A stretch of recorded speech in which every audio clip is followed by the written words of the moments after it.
Dan Imam Haramain mensyaratkan fi amakina mukhtalifah, di tempat yang beda-beda. Jadi kalau kampung itu besar, di tengah desa harus ada jamaah, di pojok-pojok yang biasa digoni gerduwo itu juga harus ada jamaah. Lo pernah lo di dekat kampung saya itu, jamaah itu satu, semuanya di masjid. Saya bilang jangan semuanya di masjid. Itu yang pojok desa itu agak gerduwo. Aku nggak musola di situ, dibikin. Yo gerduwonya mirip tenan. Ini penting saya utarakan karena tadi malaikat itu kan di semua buminya Allah itu akan nangis kalau ada bumi yang nggak dipakai sholat, nggak dipakai sujud. Karena malaikat ini menstatuskan bumi itu mahalul sujud. Makanya kata Rasulullah wajilat lanal ardu kulluha masjid, dan semua bumi Allah itu hakikatnya adalah tempat sujud. Sehingga kalau nggak ada sujud itu ya kecewa. Bumi ini kecewa sekali kan. Makanya harus fi amakina mukhtalifah, tempatnya harus beda-beda di mana-mana. Supaya syiar. Kulo niku lami sangat di pikiran niki dan ini pasti benar. Sing darani salat iku nglakoni salat. Ya sing darani salat iki nglakoni nopo? Salat. Terus kulo mulai takbir ngantos salam niku jenenge nopo? Salat. Kemudian kita ini hidup di dunia nyata. Misalnya kena ramangan niku ora iso salat. Ku awak lemes iku ngadeg kaya ora iso apa meneh nopo? Salat. Sehingga ada wasail, wong kon mangan ben kuat sholat. Kemudian ada wasail lagi, misalnya gini, ini pengono tenan. Nabi Ibrahim itu nabi yang luar biasa. Beliau Khalilur Rahman. Dia tahu kalau fisik manusia itu kalau tidak makan itu tidak bisa sholat. Sehingga beliau itu ngerayu pangeran, ya Allah, Rabbana liyuqimus sholat faj'al afidatam minan nasi tahwi ilaihim warsughum minas samarat. Gusti tiang-tiang Mekah, utai pecinta Mekah atau siapa saja yang Islam, niku paringi kelar mangan.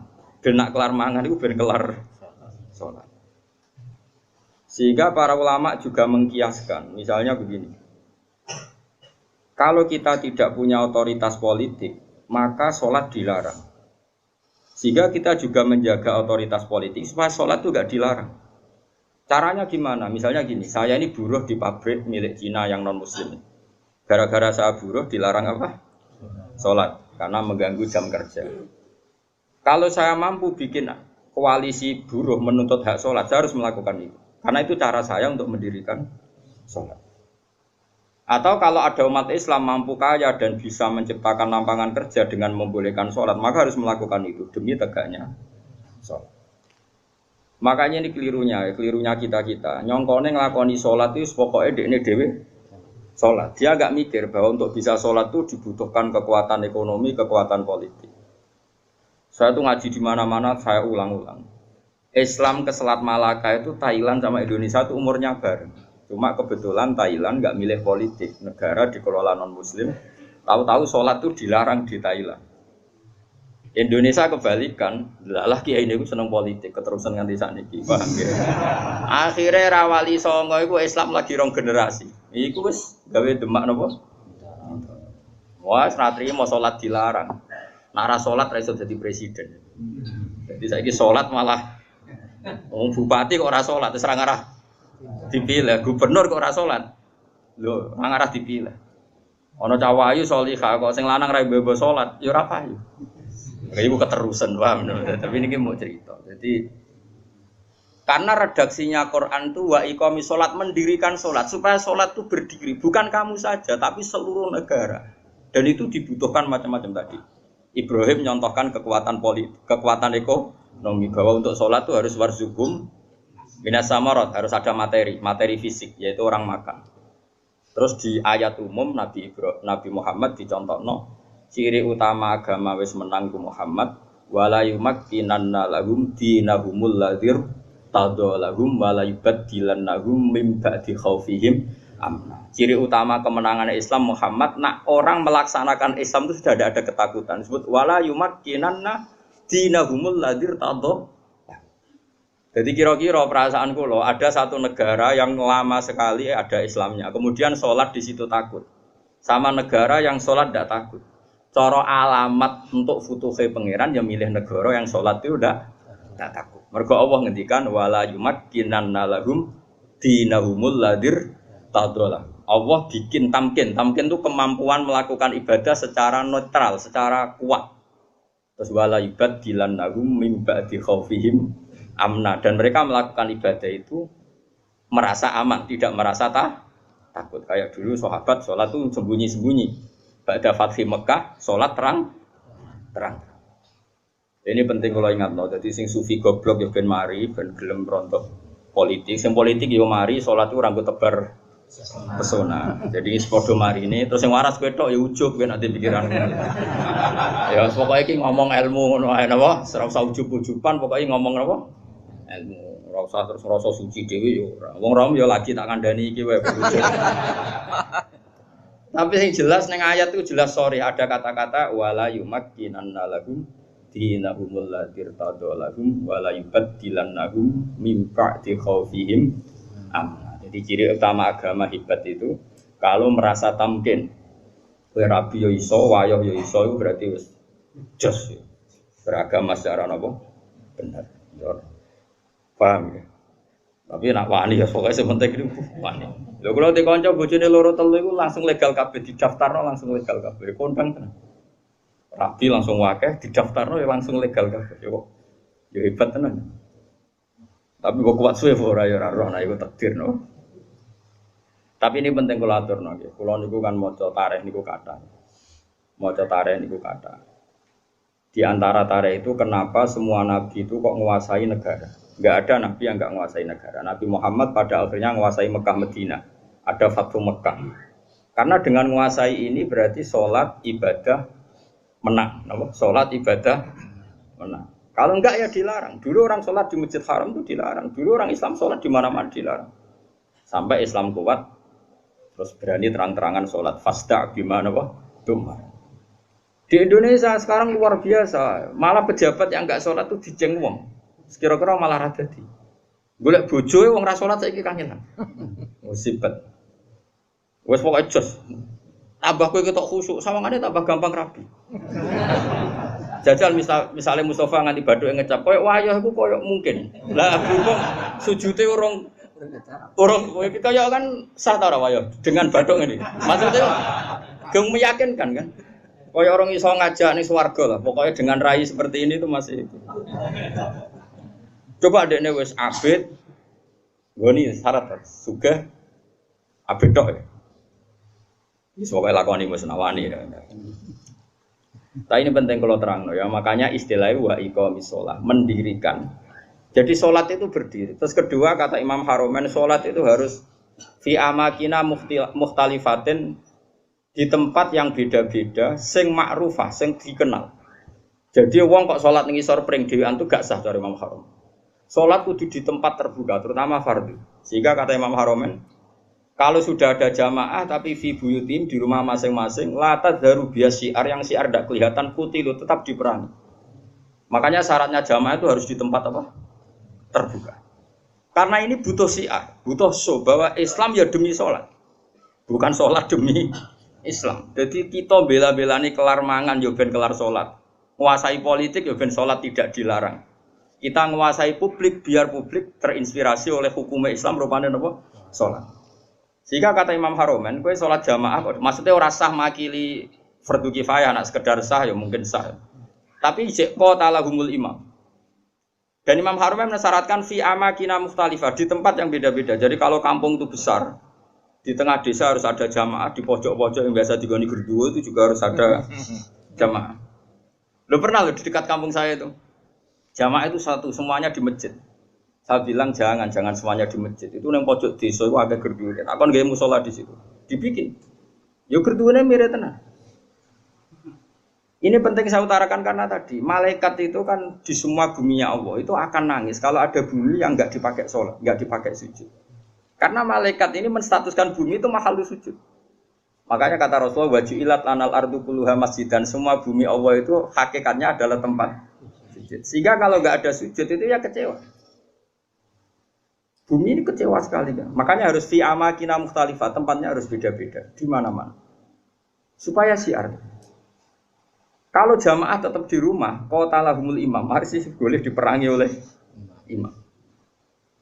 Terus ketiga, ini penting kalau terangkan masalah iqamatis sholat. Sholat itu pentingnya jamaah itu sing keliru, itu melok bener. Sing mardut melok makbul. Karena ndak mungkin kan wong 40 ora wali kabeh. Aku ya mungkin 1000 ya ora wali kabeh. Normalnya itu kalau ada orang dulu, era dulu, anggere orang 40 mesti sing sitok iku wali. Kayaknya sekarang 1 juta pun enggak jamin ada apa? Enggak ada wali, tapi enggak masalah lah. Mungkin zaman akhir kriteria wali juga agak seketat zaman dulu mungkin. Masa beda zaman kualifikasinya masih sama. Tapi pikir saiki anggere sebagai nasihat ngalor ngidul. Ya ini saya turunkan lah kualifikasinya saya. Santai. Sholat itu iso bener itu baru kayak wong akeh. Dulu itu sholat itu kok cacile. Kalau nu gak ada kitab namanya ini disertasinya doktor profesor namanya itu Muhammad. Kalau nu kenal sama orangnya dulu pernah ke Sarang. Anak Syekh Rojab. Abahnya itu profesor terus punya anak ya profesor juga. Dia nulis tentang fikih Imamil Haromen. Kebetulan saya pernah ketemu Sarang. Saya beli kitabnya mulai kitab disertasi doktornya sampai dia setelah jadi profesor fikih. Dia ngarang judulnya Fikih Imamil Haromen. Dia nganalisis cara berfikihnya Imam siapa? Haromen itu gurunya Imam Ghazali. Oh itu lama yang luar biasa betul. Dia itu orang Irak. Mangkel deh, Mekah jadi kota mati mangkel ulama mandi kan. Dia udah pernah Mekah, mulang itu ngawur-ngawuran, ngawur wong alim tapi coba apa yang gue. Maksudnya ngawur itu, panjang bahasa Arabe tenanan itu ismam itu budak itu ora peduli. Mulanya tak terjemah ngawur, orang kau ngawur itu orang biasa. Ya bahasa Arabe tenanan ismam pun mau budak dari kata apa? Sumun, nggak mau tahu. Mulang di Mekah. Ini dasar wong keramat. Mulang sing ngaji wae, sing gudeng yo wae. Mulang ya dene jalan. Bareng Mekah wis ruame ilmu pindah nang Madinah. Gak trimo dene Madinah mati ilmu. Mulane digelare imam napa? Haram. Semenjak itu Mekah Madinah itu ada geliat fikih. Mergo digerakkan oleh imam siapa? Wah, nak ngondikan wis kuwasa repol jadi mahram kuwara sepol. Makanya Imam Ghazali di Ihya sering keras karena didikan guru. Wol karena jadi Imam Haromen, ngamuan wong. Yaitu beliau termasuk yang fatwa jamaah itu tidak cukup fi makanin wahid, kudu fi amkinatin mukhtalifah di beberapa tempat yang beda-beda karena semua ardua enggak boleh dipisahkan dari sujud. Sehingga terus dia untuk gelar nopo imam nopo Haromen. Kalau ada kitab sekitar berapa jilid ya, ada 8 jilid atau 9 jilid yang kitab karangan beliau namanya Nihayatul Matlab fi Dirayatil Madhab. Itu kitab Indo. Jadi Imam Ghazali alim gitu itu karena barokahnya dididik Imam siapa? Haromen. Haromen itu luar biasa. Yang paling saya kenang dari Imam Haromen itu gitu. Nak ngendikan gua ambek ngamuk. Wis masyhur. Kok yang menang kalah itu ngamuk. Tapi ngamuk wong alim ya tetep keramat terus. Kowe ngamuk ya wis guyu cilik. Ya apa ya koyo stres ngono modele ngamuk enak wong ra alim itu terus koyo mergo rondo tapi nang ngamuk wong alim itu duwe napa haid. Terus dia menulis faedahnya sholat. Jadi perjuangannya Rasulullah kayak begitu sampai jihad sampai perang supaya sholat itu tegak. Makanya dimulai Nabi Ibrahim ketok nak beliau Nabi betul ngendikane Rabbana liyuqimus shalah supaya mereka melakukan sholat. Cobalah karena mereka manusia kasih uang kasih makan, karena mereka kalau nggak makan nggak kuat. Robbana liyuqimus sholat. Saya bela-belain mendoakan penduduk Mekah punya uang itu supaya liyuqimus. Berarti fas sholat maksudah tujuan kita makan adalah ben kelar. Sekarang kan enggak. Ayo sholat sih ben mangane enak. Berarti mangane ku tujuan, sholatnya ku lan. Bagus innalillahi wa inna ilaihi raji'un. Mulane kena buka Ramadan. Niku cara aku sampe mangan sik, aja sok khusyuk terus ora usah mangan. Ben mangan sik ben salate tenang.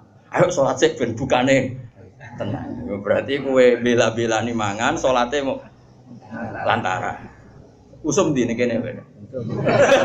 Walane ora wali-wali. Tak delok raine iku durung wali, mergo iku cek salah. Tapi nanti kualifikasinya diturunkan jadi wali supaya gampang jadi apa? Terus keempat begini masalah sholat. Kalau gak ada kitab Fathul Bari, saranya Bukhari. Itu nabi-nabi saking senengnya sholat. Kata Rasulullah, Wa ra'aitu Musa tahtal kasibil ahmar wa huwa qa'imun yusolli ala qabri. Saya melihat Musa pertama ketemu, dia masih di kuburan di tahtal kasibil ahmar.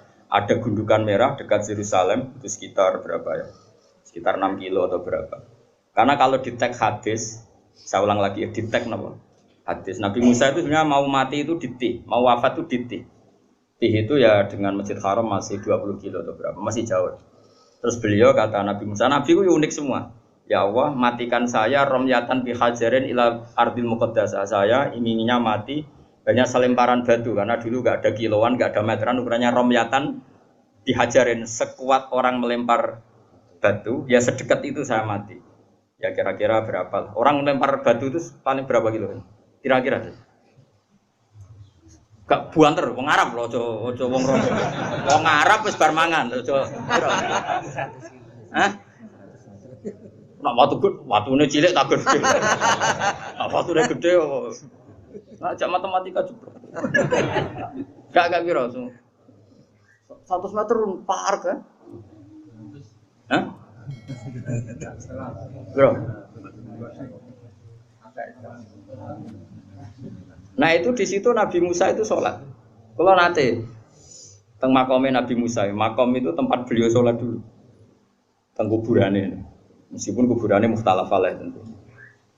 Terus di Syarafatul Bari itu gini, termasuk yang ditulis Sayyid Muhammad dalam Mafahim Ajiban Tuhan. Rasulullah itu saking senengnya sholat, kan gini, ketika saya belum pernah ketemu para nabi kecuali pas itu kuburan di kuburannya sholat do munfarid sendiri.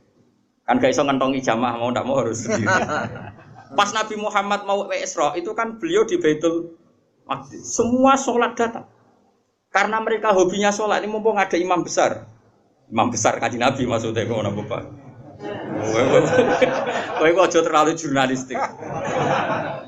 Mumpung ada imam besar, Imamul Muttaqin itu yang di tarhim itu. Di tarhim kan diterangkan yang ada tuh musola yang masih pakai tarhim itu.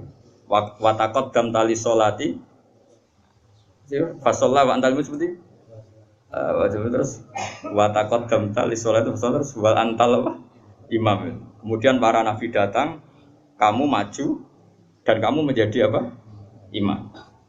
Itu nabi sebelum Mi'raj itu kenangannya para nabi ya sholat. Jadi semua nabi datang ke Baitul Maqdis itu hanya apa untuk sholat. Mumpung ada ya Imam al-Muttaqin, Imam al-Mujahidin. Imam besar, ahli jihad, ahli taqwa. Itu semuanya gitu, semuanya demi sholat. Singkat cerita, ketika Nabi mau kapundhut, saking senangnya sholat itu ngetikan nih, saya hafal teksnya. Saya ini mau meninggal, kata Nabi. Dan saya melihat para Nabi itu sholat di kuburannya. Terus kata Nabi, wa ana akramu ala Allah. Dan saya terlalu terhormat. Saya ini terlalu terhormat di mata Allah. Untuk membiarkan saya 3 hari meninggal, kemudian saya tidak sholat. Jadi pastikan kalau saya terpaksa ngalami masa-masa kecelok mati mayit, maksudnya kecelok ya tentu tidak mayit hakikatan karena semua nabi itu ahya, semua nabi itu hidup. Umpama aku kecelok ngikuti prosedur umumnya wong sing kecelok kapundhut, paling banter mau teliti.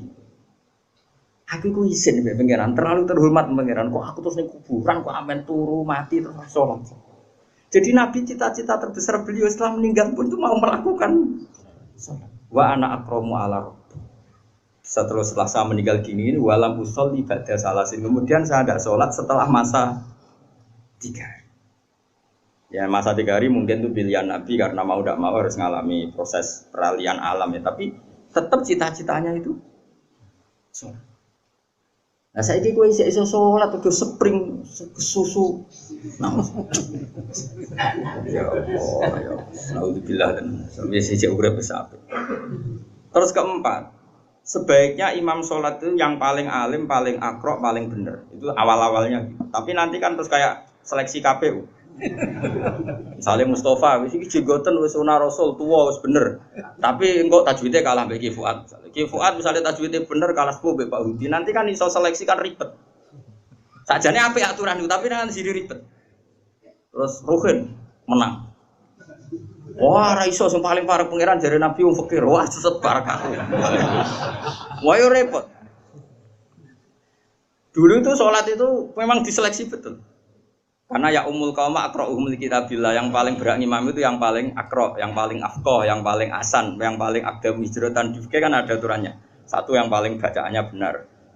Benar tok harus tahu apa? Maknanya. Karena kalau enggak tahu maknanya itu kalau wakaf itu fatal. Ya fatal tuh Pak Udi. Misalnya ono wong wacanane apik terus waqafe ngene. Innallaha la yastahyi terus waqaf. Ayo prono. Mulane wong-wong sing korek suarane apik mbok yo do tobat, belajar maknane Quran. Kadang waqafe iku fatal. Ya ono sing waqaf ngene misale. Apa itu? Innama yastajibul ladzina yasmauna wal mauta. Berarti artinya terus piye? Dadi sing nampa dakwahe pangeran iku wong kula niku cara pantes wae ngarang bapak kefasol, tapi wong kira-kira do angel bali lho rugi. Jadi yang keliru di Indonesia ini kritik saya terbuka pada yang belajar tajwid hanya makhraj. Sebetulnya dulu definisi tajwid itu udah hanya makhraj, termasuk ma'rifatul wuquf wal wusul. Makanya nenggone Jazariyah wa ba'da tajwidi kalil hurufi la budda min ma'rifatil wuqufi. Jadi waqaf itu inti tajwid, tapi sekarang wong muni ahli tajwid itu maknane makhraje tok. Waqaf asal jeblok sehingga ana wong waqaf inna wa la yastahi. Ya prono. Tapi zaman sing iso sempurna iku sapa? Ya sudah lah, sing iki tampa wae, sing zaman akhir tampa wae. Cuma sebetulnya kalau mau belajar tajwid itu ya sak paket belajar waqaf dan wasol. Karena sekali salah itu fatal. Pemene waqaf juz 24. Wa kadzalika haqqat kalimatu rabbika alladzina kafaru annahum ashabun naril ladzina yahmiluna al-arsya. Oh, malah tuduh malaikat Jibril. Mergo niku ashabun nar disifati alladzina yahmiluna al-arsya. Neraka alus. Makanya wakaf ini penting sekali. Lho kula nu gadah kitab karangane Hasan bin Hadi Asegaf.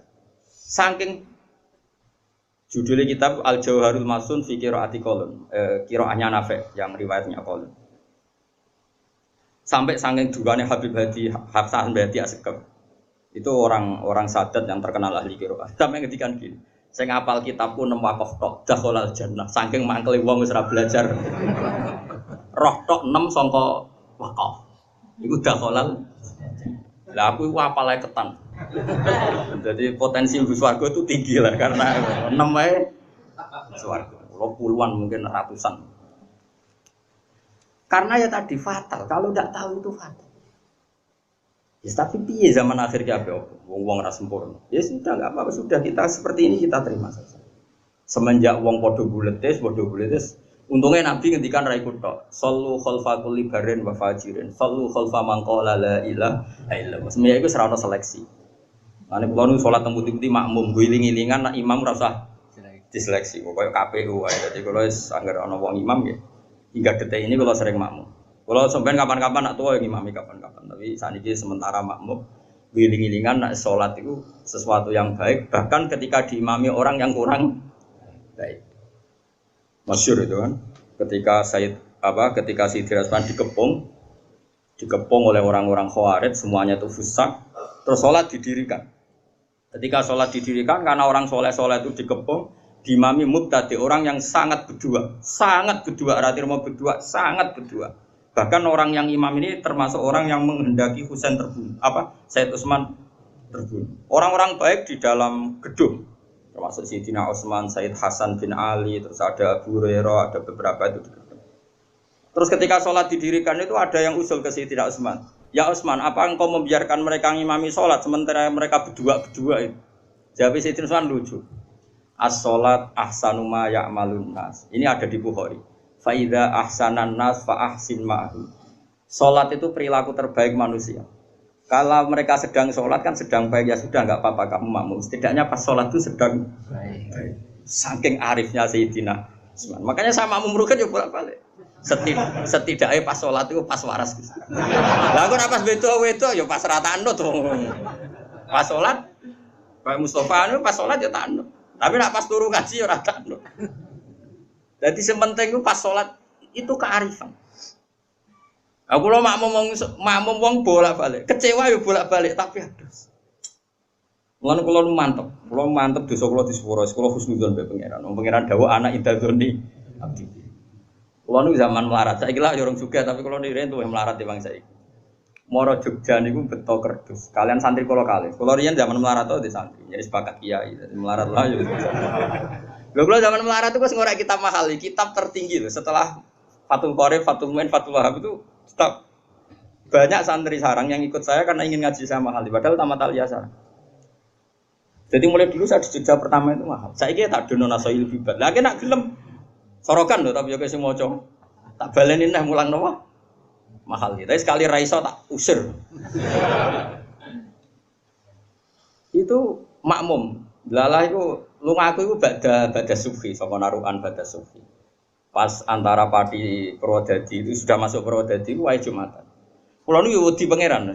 Senajan tono kaul-kaul sedarane musafir oleh nopo. Ninggal apa?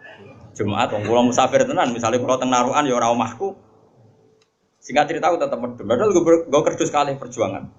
Salat. Dan wudune ku ning kali. Sing Jumatan mu 16. Imame maca Fatihah kok wong jihad, yakin. Aku sih yakin pangeran ra nampa ora mentolo, wis aku yakin aku ya. Wati ya wis. Walhamdulillah rabbul yakin sekali jauh. Mulane kula semenjak iku ora fanatik tajwid. Ana wong makhrote apik tapi engkek, makhrote keliru tapi jihad. Bayangno wis gak mentolo lah pangeran nolak iku. Berarti mun dino piro. Aku salat nganti nangis. Sampai dongaku tak rubah ya Allah. Anta akramu min antarudda sholata darajul. Jenengan terlalu mulia untuk menolak kula sing menusati kula atos, umpama kula zuri mawon kula tampa. Jenengan Rahman Rahim. Cek tegane jenengan batalno salate tiyang niki. Mumpun Gusti jenengan tampa mawon. Mumpun nak boten ditampa kula ya rasa tampa pisan wis.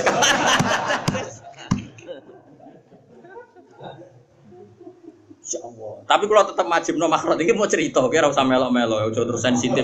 Kok cawe wedok sensitif. Gus kok gak majibno makhraj? Sembrono, ya tetap wajib makhraj, wajib. Cara Imam Jazari sebuti wa hakadza menyu ilaina napa wasolain. Jadi Quran harus dibaca dengan tajwid karena mulai dulu ya Quran dari Rasul sampai kita ya dengan apa? Tajwid. Tapi ada kasus-kasus tertentu yang tajwid itu nggak bisa kamu wajibkan tadi. Daerah itu sudah terbelakang, ba'idun minal ulama. Singkat cerita setelah saya sholat Jumatan tadi, santri saya 2 itu ya ada. Dia sesuai prosedur fikih kalau nggak sampai 40 itu ya ada. Dan dia yakin kalau imamu qari'in bi ummin itu tidak sah. Wong dene iso ngaji mahal di dadi roh. Wong korek makmum wong ummi itu. Dene ya ada. Tapi aku ra ya ada. Ora krono sapa tak Gus lha jenengan mboten ada. Aku nak ya ada iku mari takabur. Kaya salat wong ku ra ditampa. Wis aku spekulasi kok sowan pangeran atok rata kabur dibang ya ada. Wis kowe ya tetep ya ada aku ora usah. Tapi ada aku sampai isen mbek pangeran Gusti jenengan iku wong mulia, zat sing mulia. Gak mungkin lah nolak salate tiyang niku. Wis 16 lah pun. Dadi aku ra ada iku kuwatir ujug kuwatir takabur mosok pangeran ra ngesano. Salate wong sing jihad. Oh bar runtusin mama aku delok kok sakit. Lah mau coba Fatihah ngono geger. Kok wong kelahiran lho, kok wong kelahiran. Angel temen contone. Nah, mbok niku akhirnya makas tu sini nah saya bertahun-tahun seperti itu. Tapi wong alim sak donya mesti kembar. Pas niku kula ya ora roh takbir. Alal haq pas itu saya enggak tahu takbirnya. Bahwa sholat Jumatan 16, 17 itu sah. Pokoknya Junal Arba'in itu sah. Singkat cerita suatu saat saya dapat kitab. Ya era-era sekarang itu dapat kitab namanya Tazkirun Nas. Dikarang seorang Habib alim alama namanya Tazkirun Nas. Beliau ngendikan dalam kampung tertentu yang masyarakatnya Dunal Arba'in enggak apa-apa sholat tidak usah sampai apa 40 dan sah. Terus beliau cerita, saya pernah kata beliau cerita, sebagian wali abdal pernah sholat di satu kampung di apa itu makmumnya mau 11 Jumatan. Terus ditanya sama muridnya, ya Habib ini orang 14 kok kamu tetap Jumatan di sini? Ono aku padha mek wong 1000. Dadi ya, dadi akhire ono wong makmum alim wis anggap ae ono wong. Panganan yo bener. Fa inna faqihan wahidan mutawarri'a asyaddu ala syaitani min alfi abidi. Berarti bandrole wong alim sitok iku padha karo wong. Wes aku GR dhewe iki mau wong 16 tambah aku sitok. Misale Aku ra 1000 nak trimo 20 cek. Celah. Buate cek ono lah nak trimo 50 lah cek ono lah kene. Yes. Tak dongkak. Karena tadi ini penting ya, supaya kita ini tidak angkuh. Ada dalam konteks ikhtiyat memang baik, tapi kadang melahirkan takabur. Saya kira ono wong makhrote apik mau digo qiraah engkek. Bariku untuk hadiah umroh. Berarti dek nengit mai Quran nak trimo entuk. Kowe ngerti entuk itu mendapat. Ya to. Tapi aku ora muni haram lho. Ono wong qiraah wapi, makhrote apik. Engkek juara qiraah paling untuk umroh, diundang presiden, diundang menteri, amin qiraah ning kabupaten, entak entuk. Imam masjid iki macane keliru tapi mungkin pendiri masjid, mungkin si digowi wakofan tanah. Dekne macane Quran ra fasih tapi memberi ke Islam. Tanah diwakofno ke masjid. Nunggoni masyarakat 16 gawe masjid. Dia pendiri Jumatan pertama di kampung situ. Gak tahu untuk apa-apa kok Islam. Kowe pinter tak entuk kok Islam. Terus kowe ketemu pangeran ayo. Kowe kok goblok makhrojem, tapi pertama wonten masjid iku kula. Lah sing fasih makhrojem kowe kok fasih makhrojem. Hadiah ya apa untuk umroh? Ya wis umroh ae. Swarga ben digo wong iki. Kena dikonokno pangeran. Ya aku ya ora bayangno tenan iki misale. Saiki ciri utama ngitmai Islam ngekeki tantuk. Ayo jawab. Ayo jawab. Ngekeki yunfikun. Mulane kula kadang dadi wong alim isin perkara ini. Lho kula mboten sombong, kula sering nyetak Quran nganggo dhuwit kula. Ya sebagian diuruni donatur, sebagian dhuwit. Mergo kula isin, kula wis sering disalami template yang sehingga saya harus pernah memberi Quran. Di puluhan juta, bukan 1 juta orang. Karena saya malu sering mendapat dari Quran, saya harus memberi. Kula ono kitab wong nganti lali jumlah. Saking saya ini biasa kecel wong alim untuk salam template, masa saya tidak memberi? Karena tadi, sing untuk ganjaran itu memberi yunfikun itu memberi al-yadul ulya khairum minal yadis. Nah, tapi nek aku misalnya Quran diwaca tenanan, juara lomba untuk umroh, untuk penghormatan. Ya ora haram, nak harame ora kan. Tapi kowe wani ketemu pangeran hubunganmu mbek Islam mentuk kowe wani. Nak wani ya monggo. Mane kula niku jauh Gusti wani siap.